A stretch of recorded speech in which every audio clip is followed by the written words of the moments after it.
다락방에서 현대에 우리가 즐길 것들이 많아지면서 또 다양해지면서 다 해보지 못하고 죽을 수 있겠다, 그런 생각에 이것만은 내가 꼭 해보고 싶다는 생각을 가지게 됩니다. 그래서 버킷리스트라는 것을 작성하곤 하죠. 여러분의 버킷리스트는 무엇이 있습니까? 사실 이 버킷리스트라는 것은 암 같은 질병에 걸려서 곧 죽을 게 거의 확실한 사람들의 마지막 소원으로부터 시작한 개념이에요. 요즘은 누구나 다 버킷리스트를 작성을 하곤 하는데, 사실은 이렇게 시한부 인생을 사는 사람에게 처음 적용된 말입니다. 그래서 사실은 여러분들에게 필요한 리스트, 여러분에게 필요한 목록이 아닙니다. 인생은 길고요, 여러분들은 지금 건강하시기 때문이에요. 그런데 예수님은 곧 죽으실 게 거의 확실했습니다. 건강하시지만 질병으로 죽으실 건 아니지만 사명이 있으시기 때문에 진짜 지금이 예수님께는 마지막 날입니다. 지금 우리가 읽은 성경 말씀 그 시점으로부터 24시간도 안 남았어요. 그리고 마지막이니까 예수님께서도 사랑하는 사람들과 함께하고 싶으셨을 겁니다. 죽기 전 마지막 순간 사랑하고 있는 사람과 함께하고 싶은 마음 예수님도 가지셨고요. 그렇게 사랑하는 제자들과 함께 시간을 보내시는데, 놀랍게도 예수님을 팔아넘길 가룟 유다도 그 자리에 함께 있었습니다. 그 외에도 많은 제자들도 사실 예수님께서 잡히시자마자 도망갈 사람들, 연약한 사람들입니다. 그런데도 예수님께서는 겸손히 발까지 씻어주시는 섬김을 베푸셨고요, 그 섬김을 마음속에 다른 생각을 품고 있는 가룟 유다에게도 그 섬김을 베푸셨습니다. 심지어 그 마음 다 아신다고 말씀까지 하셨어요. 앞에 요한복음 13장 10절에 보니 예수님께서 이르시되 이미 목욕한 자는 발밖에 씻을 필요가 없느니라, 온몸이 깨끗하니라. 너희가 깨끗하나 다는 아니니라 하시니, 다는 아니다, 이거 가룟 유다를 지칭하는 말씀이거든요. 가룟 유다가 나쁜 마음을 품고 있다는 걸 다 아신다는 말씀이에요. 그런데도 이렇게 사랑을 베푸셨다는 사실입니다. 오늘 이 다락방에서의 식사는 예수님 입장에서는 죽기 전 마지막 식사입니다. 가장 절실한 예수님의 심정이 나타날 마지막 순간인데요, 오늘 예수님께서 하신 세 번의 말씀에는 예수님의 세 가지 인격이 잘 나타나 있습니다. 성경에 예수님의 말씀이 붉은색으로 표기가 되어 있죠. 종이로 된 성경을 보면 오늘 우리가 읽은 말씀에 세 번의 말씀을 하셨다는 것을 쉽게 볼 수 있는데요, 가룟 유다를 비롯해 타락한 인간들, 우리를 포함한, 나 자신을 포함한 인간들에 대해 안타까워하시는 심정이 들어있고요, 그래도 끝까지 사랑하시는 마음이 들어있습니다. 그리고 희생하실 결단을 확실히 하신 모습이 보입니다. 이 시간 이런 말씀을 나눌 때 죽기 전 마지막, 그 마지막 순간에 나타난 예수님의 애절한 심정을 잘 헤아리고 그 안에 우리들을 향한 사랑이 있음을 발견하면서 나아가 우리도 그 주님의 사랑을 받고 전할 수 있는 하나님 나라 백성 되시기를 주님의 이름으로 축복합니다. 먼저 안타까운 심정을 가지셨습니다. 안타까운 심정.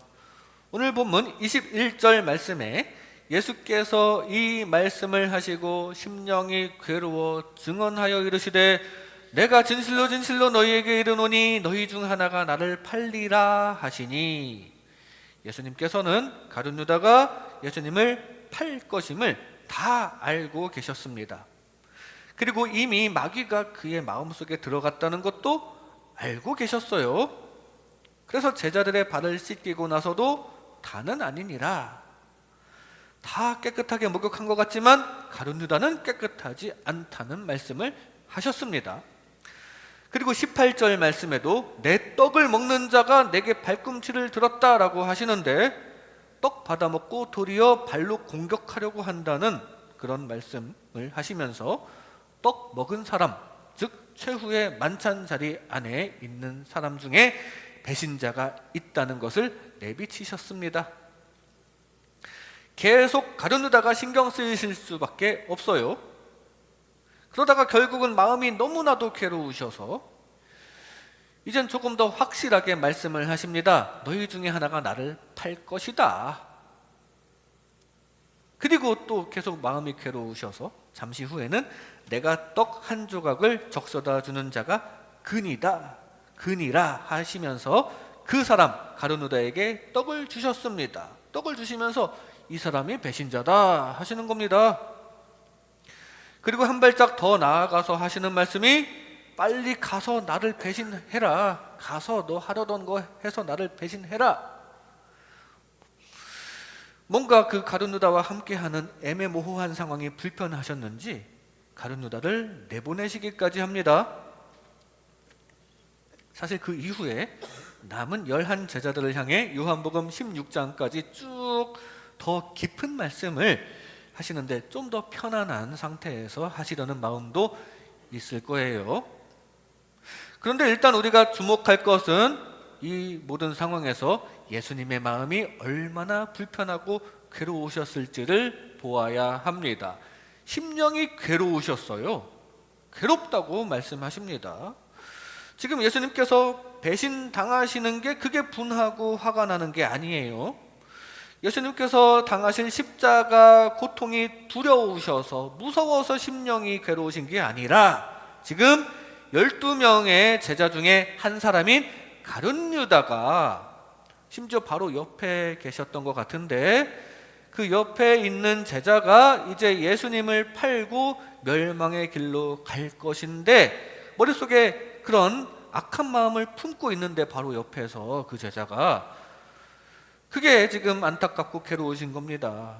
심지어 지금까지 계속 회개하라는 뜻에서 발도 씻겨주셨고 사랑을 베풀어 주셨고 또 교훈도 하시고 기도도 해주셨는데도 그런데도 불구하고 결국 사탄에게 넘어가 버리는 게 그게 너무나도 안타까워서 심령이 괴로우신 겁니다. 이렇게 예수님께서는 한 영혼에 대해서 안타까운 심정을 표현하셨습니다.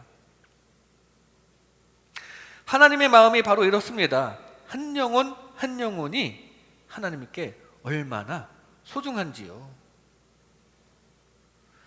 아까 우리 찬양을 했던 사망의 그늘에 앉아 죽어가는 나의 영혼들을 보시는 하나님의 심정, 그 한 영혼 한 영혼에 대한 그 괴로운 심정입니다. 우리가 그 심정을 노래한 거거든요.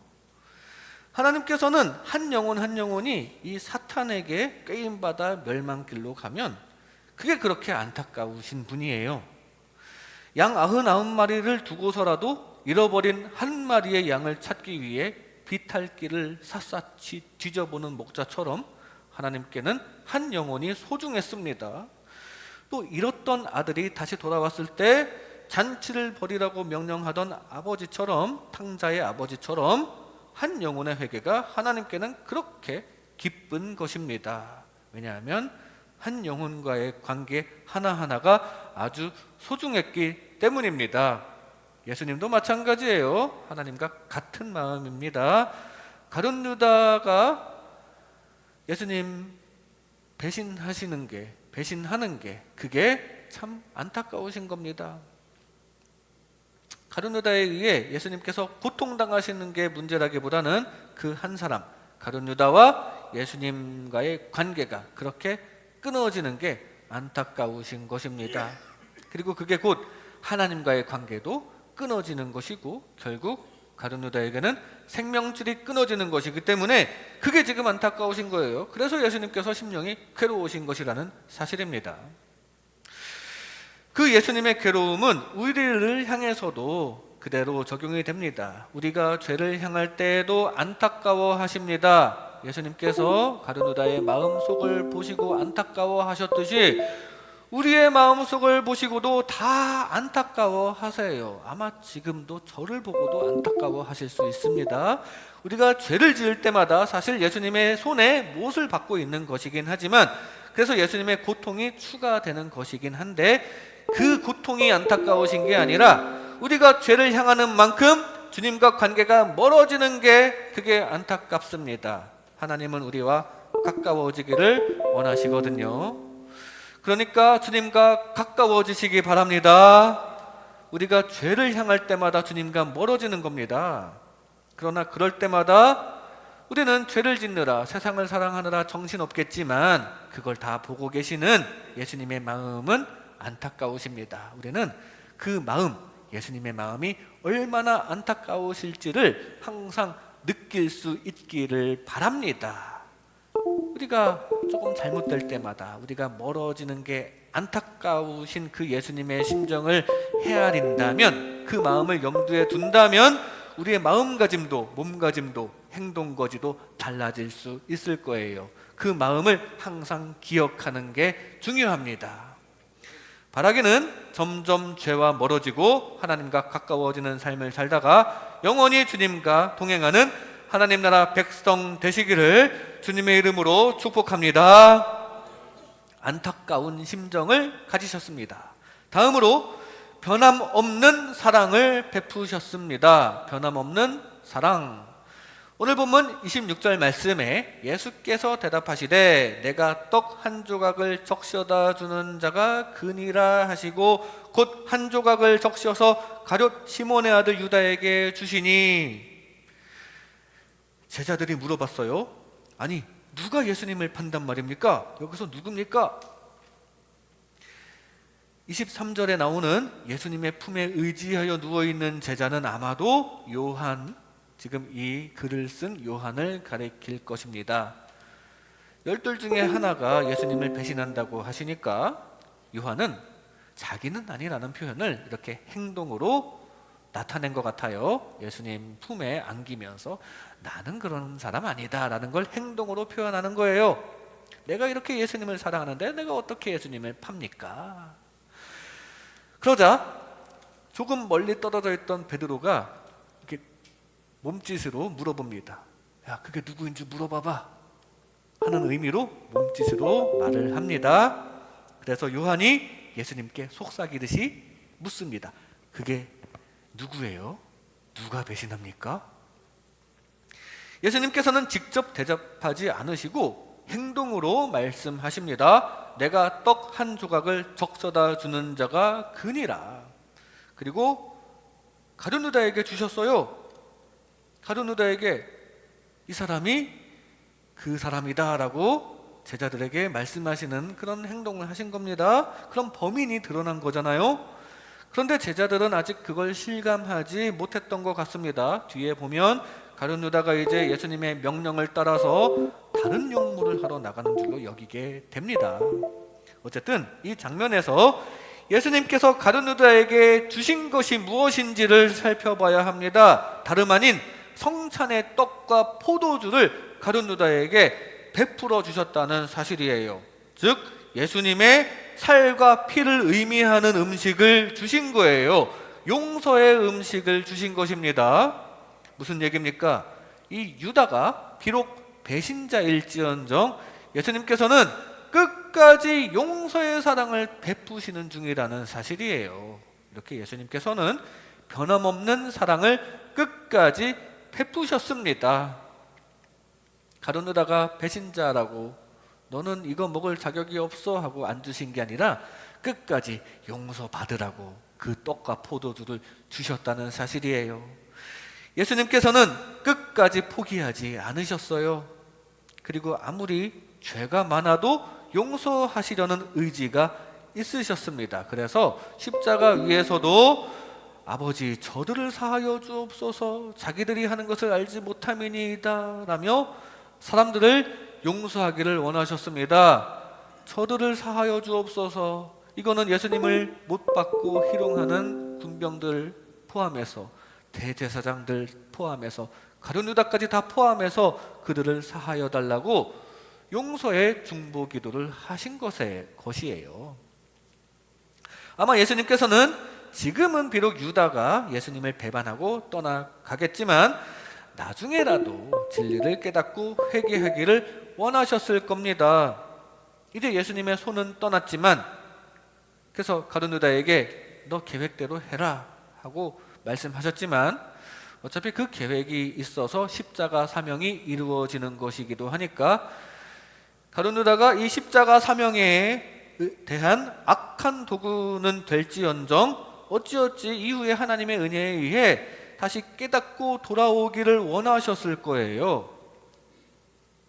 그게 그렇게 이루어지지 않아서 안타까울 뿐이지 계속 사탄이 주는 마음에 얽매인 게 안타까울 따름이지 예수님께서는 가룟 유다에게 너 죄 짓고 그대로 멸망해라 이렇게 종용하신 게 절대 아닙니다. 그러니까 끝까지 죄사함의 은혜를 지금 베푸시고 있는 중이에요. 예수님은 끝까지 사랑을 베푸시기를 멈추지 않으셨다는 사실을 기억하시기 바랍니다. 모든 일이 다 끝나고 도마라는 제자가 또 의심하고 믿지 않으려고 하니까 그때도 예수님께서는 그 사랑을 포기하지 않으셨어요. 예수님께서는 곧 승천하셔야 합니다. 예수님의 스케줄은 이제 곧 승천하시는 것인데 그런데도 불구하고 굳이 가시는 길에 제자들이 있는 곳에 방문하셔서 믿음이 부족한 도마에게 믿음을 불어넣어 주셨습니다. 끝까지 사랑을 베풀어 주신 거예요. 예수님은 항상 끝까지 포기하지 않으신다는 거 기억하시기 바랍니다. 죄사함과 영혼 구원에 있어서는 예수님은 퇴근하지 않으십니다. 우리의 믿음을 위하여 24시간 살펴보시는 분입니다. 부예사 성령님까지 동원하셔서 늘 우리를 감찰하시는데 그만큼 여러분들을 사랑하시기 때문입니다. 우리가 죄를 향할 때에도 여전히 사랑해 주십니다. 아니 사실 우리가 죄를 향하니까 그걸 씻어주시려고 더 신경 써주시고 피를 흘려주신 거예요. 죄를 향했다고 사랑하지 않으실 거였으면 이미 진작에 다 죽었습니다. 노아도 죽었을 거예요. 창세기 6장 9절에 보면 노아는 당대의 의인이라고 증거하는데요. 마치 그 시대에 찾아볼 수 없는 완전 무결한 의인인 것처럼 얘기를 합니다. 하지만 그 바로 앞절인 창세기 6장 8절 말씀에 보면 하나님의 은혜를 입었다라고 표현하고 있습니다. 즉 하나님의 은혜로 의인 취급을 받았다는 사실입니다. 죄인인데 하나님의 은혜로 당대의 의인 취급을 받은 거예요. 그리고 실제로 노아도 그 죄된 속성이 그대로 남아있기 때문에 그 이후에도 홍수 사건이 지나간 후에도 곧 포도주에 취하게 되고 벌거벗어서 수치가 드러나는 일도 일어납니다. 그렇다고 하나님께서 사랑 안 해주실 수는 또 없었어요. 죄 지었다고 사랑 안 해주신다면 살아날 사람이 하나도 없기 때문입니다. 어쩔 수 없지만 하나님께서는 우리를 끝까지 사랑해 주십니다. 끝까지 사랑해 주시지 않는다면 우리는 진작에 탈락했고 다 사망합니다. 심판의 때까지 우리를 향하여 끝까지 사랑의 끈을 놓지 않으신다는 것을 기억하고 감사하면서 우리도 그 사랑의 끈을 붙잡으시기 바랍니다. 용서의 끈을 꼭 붙잡으시기 바랍니다. 그리고 그 사랑에 동참하여 우리도 한 영혼 한 영혼에 대한 사랑을 거두지 않으면 좋겠습니다. 끝까지 포기하지 않고 우리를 사랑하시는 그 예수님의 사랑을 깨닫고 그리고 우리도 그 예수님의 사랑을 죽을 때까지 세상 종말이 올 때까지 포기하지 않고 전할 수 있는 그런 주님의 자녀 되시기를 주님의 이름으로 축복합니다. 변함없는 사랑이 있으셨습니다. 마지막으로 희생하실 결단을 내리셨습니다. 희생하실 결단. 다락방에서 하신 말씀에 나타난 예수님의 심정, 마지막으로 희생하실 결단을 내리시는 심정입니다. 오늘 본문 27절 말씀에 조각을 받은 후 곧 사탄이 그 속에 들어간지라. 이에 예수께서 유다에게 이르시되 네가 하는 일을 속히 하라 하시니. 유다는 예수님께서 주시는 떡과 포도주를 받았으나 먹지는 않았습니다. 떡과 포도주를 받자마자 사탄이 그 속에 들어갔어요. 내가 이걸 어떻게 먹어? 난 배신할 건데, 난 배신자인데 하는 생각을 사탄이 주입시켰을 것 같습니다. 차마 그걸 먹지 못하는 마음을 사탄이 주었을 것 같아요. 그리고 그 떡 조각을 받고 먹지는 않고 그대로 가지고 나가게 됩니다. 안 그래도 그걸 입에 대기가 좀 멋쩍었는데, 떡 조각을 받고 그대로 먹지 않고 상에 내려놓으면 그냥 예수님의 이 용서의 은혜를 대놓고 거절하는 게 되잖아요. 예수님의 피와 살이라고 하는 그 은혜로운 음식을 그 자리에서 대놓고 거절하면 분위기가 이상해지니까 나가면서 먹는 척 할 수 있게 예수님께서 배려해 주신 것 같습니다. 그래서 예수님께서는 빨리 나가라고 하셨고, 서둘러서 떡을 가지고 나가면서 먹어야지 하면서 나가가지고 아무데나 버렸겠죠. 예수님께서는 그 마음까지 다 파악하신 것 같아요. 빨리 할 일을 하라고 하십니다. 네가 하는 일을 속히 하라. 빨리 나가서 대제사장 만나고 나를 팔아 넘겨라. 일종의 배려를 하신 것이고요. 이 모습은 달리 해석하면 희생하실 결단을 하신 겁니다. 나가서 나를 배신해라. 나는 준비가 됐다. 결단하신 겁니다. 이렇게 예수님께서는 우리를 위해 희생하실 결단을 내리셨습니다. 만약에 가룟 유다가 마음을 돌리고 배신을 하지 않는다면 다른 방식으로 십자가 사역이 이루어졌겠지만, 가룟 유다는 예정대로 그대로 사탄에게 장악당하고 안타까운 길로 가게 되었습니다. 예수님께서는 사탄이 그에게 들어가서 완전한 결심을 굳힌 것을 다 보셨어요. 그리고 이제 가룟 유다에게 의해 배신당하실 마음의 준비를 다 하셨습니다. 예수님의 제자였던 가룟 유다가 어둠의 길로 간 것은 안타깝지만 어쨌거나 예수님은 이 순간 십자가 사명의 길을 결단하십니다. 왜냐하면 그게 예수님께서 이 땅에 오신 목적이기 때문입니다. 사랑하는 온 인류를 구원하시기 위한 일이거든요. 그래서 이제 결단을 내리신 거예요. 겟세마나의 기도에서도 보면 아버지여 만일 할 만하시거든 이 잔을 내게서 지나가게 하옵소서 라고 기도하시면서 이 마음속에 두렵고 그 솔직히 피하고 싶은 심정을 마지막으로 하나님 아버지께 발산을 하고 난 뒤에 이제 확실히 결단을 하고서는 일어나 가자. 나를 파는 자가 가까이 왔다. 이제 죽으러 가자. 확실한 결단을 하신 장면이 또 기록되어 있습니다. 그렇게 확실한 결단을 하신 이후에는 그 이후에는 빌라도 앞에서 변명도 안 하시고요. 어떻게 하면 이 고통을 좀 줄여볼까, 이 고통을 좀 피해볼까 하는 노력도 하지 않으시고 그냥 묵묵히 고통 당하시면서 어린 양의 희생 길로 가셨습니다. 우리를 위해서 그렇게 희생의 결단을 내리신 거예요. 아무리 그 죽음 뒤에 부활이 있고 희생 뒤에 보상이 있다는 것을 알고 계신다고 해도 예수님도 인간의 몸을 가지고 계시는데 얼마나 두렵고 무서우셨을까요? 그런데도 우리를 위해 그런 거룩한 결단을 하신 예수님께 우리는 감사 찬양하지 않을 수 없습니다. 그 희생의 결단 감사 찬양하시기 바랍니다. 그 예수님 앞에서 우리는 얼마나 희생을 할 수 있습니까? 내 욕심을 얼마나 내려놓을 수 있습니까? 누군가는 이렇게 질문할 수 있습니다. 아니 뭐 예수님은 신이시니까 뭐 다 하실 수 있지 않겠느냐. 그리고 죽으셔도 부활하실 것을 다 아시니까 그거 가능한 거 아니에요? 나중엔 다 부활하실 거 안다면 뭐 지금 고통 당할 수 있는 거 아닙니까? 이렇게 질문할 수가 있습니다.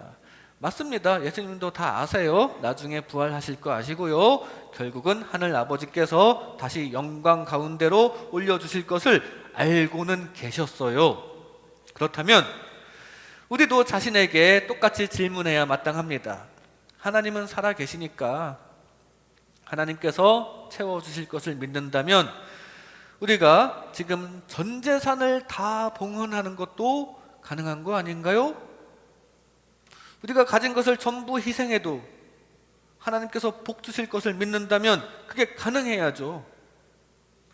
근데 그게 쉽습니까? 하나님을 믿기는 하지만 우리가 가진 거 다 바치고 우리가 시간 다 쓰고 그거 쉬운 거 아닙니다. 내 가진 것을 희생한다는 게 설령 그 다음에 주실 복을 믿는 믿음이 있다고 해도, 그리고 실제로 다 이후에 채워주신다고 해도 희생은 어려운 것입니다. 그 어려운 걸 예수님께서 하셨다는 사실이에요. 예수님도 이후에 부활 다 알고 계셨지만 당장 십자가에서 죽으시는 거 그거 쉬운 거 아니었다는 사실입니다. 예수님의 희생의 결단이 얼마나 대단한 결단이었는지를 늘 기억하면서 우리도 주님 앞에 나를 내려놓을 수 있기를 바랍니다. 조금이라도 내려놓을 수 있기를 바랍니다. 그렇게 주님을 따라가다가 영원히 주님과 가까워지는 하나님 나라 백성 되시기를 주님의 이름으로 축복합니다. 이 시간 다락방에서 라는 제목으로 하나님의 은혜를 나눴습니다. 이 다락방에서 예수님께서 하신 말씀에는 예수님의 심정이 잘 나타나 있는데요, 안타까운 심정을 느끼셨습니다. 우리가 죄를 향할 때에도 안타까워하시는 예수님의 심정을 늘 기억하시기 바랍니다.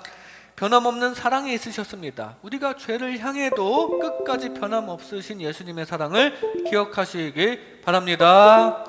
희생하실 결단을 내리셨습니다. 우리의 죄를 씻어주시기 위해 자신의 것을 포기하신 예수님의 희생, 그 결단 결코 쉬운 결단 아니었음을 기억하면서 그 예수님의 희생을 끝까지 기억하는 저와 여러분 되시기를 주님의 이름으로 축복합니다.